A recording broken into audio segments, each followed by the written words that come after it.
My name is Sarah Maniscalco Robinson, and I'm the founder of the Iowa Veterans Perspective. I mainly started the Iowa Veterans Perspective because I wanted to share the stories of our veterans. I come from a long history of veterans. My grandpa was in World War II. My dad was in the Iowa National Guard for more than 41 years with a deployment to Afghanistan. And my sister is a Black Hawk pilot with 2 deployments to Iraq. I joined the Iowa National Guard when I was 18 years old as a broadcast journalist. At that young age, I had no idea what I was getting myself into, but I'm so glad that I did. My husband and I have both been in the Iowa National Guard for more than 20 years each. I still love making videos, and I love teaching my young soldiers how to tell stories. I think one of my big dreams for this project would be being able to share these stories with a larger audience. I love telling the stories of what they did in their time in service, but I also love telling the story of what they did after they got back.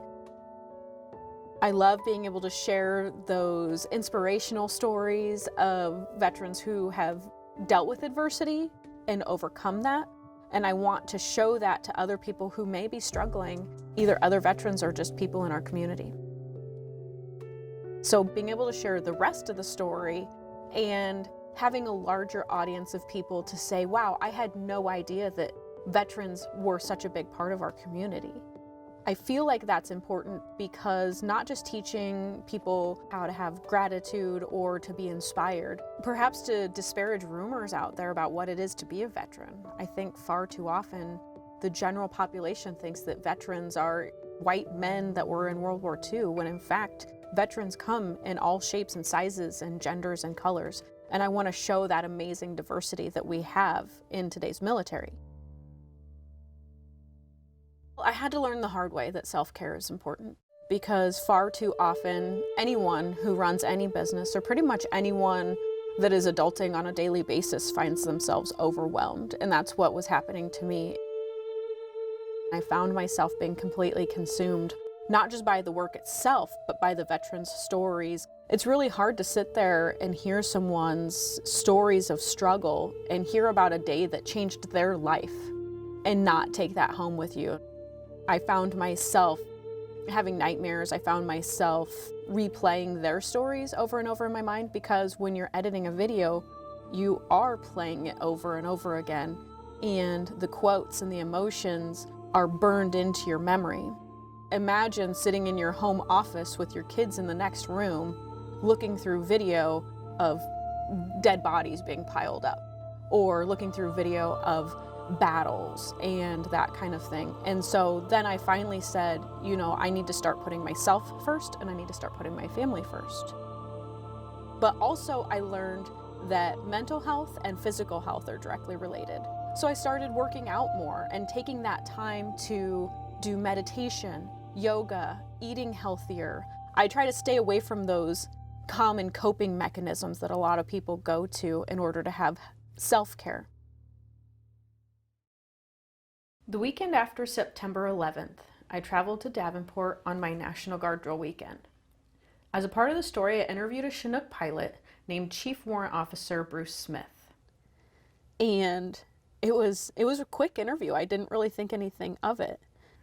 Chief Smith later died in combat in a Chinook crash in Iraq. He had that interview that he was able to speak from beyond the grave, and I was able to share that with people. I was able to share that with his family so that they could remember him saying things like that he loved being a pilot and he wouldn't want to do anything else. And so that turned into wanting to tell the story for people who can't do it themselves. Either they don't know how, or they're no longer with us.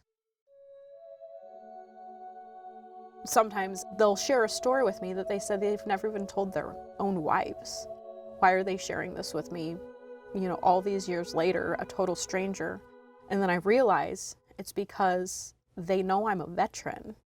They want to tell me their story because to them, I'm another veteran that they can trust.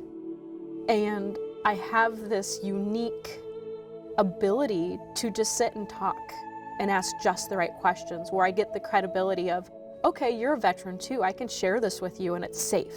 I make these amazing videos about people's lives so that 50 years from now, you can hear about what it was like during the Battle of the Bulge because of the first-person perspective. You can't get that from a book or a movie, to actually see the person who was there telling the story.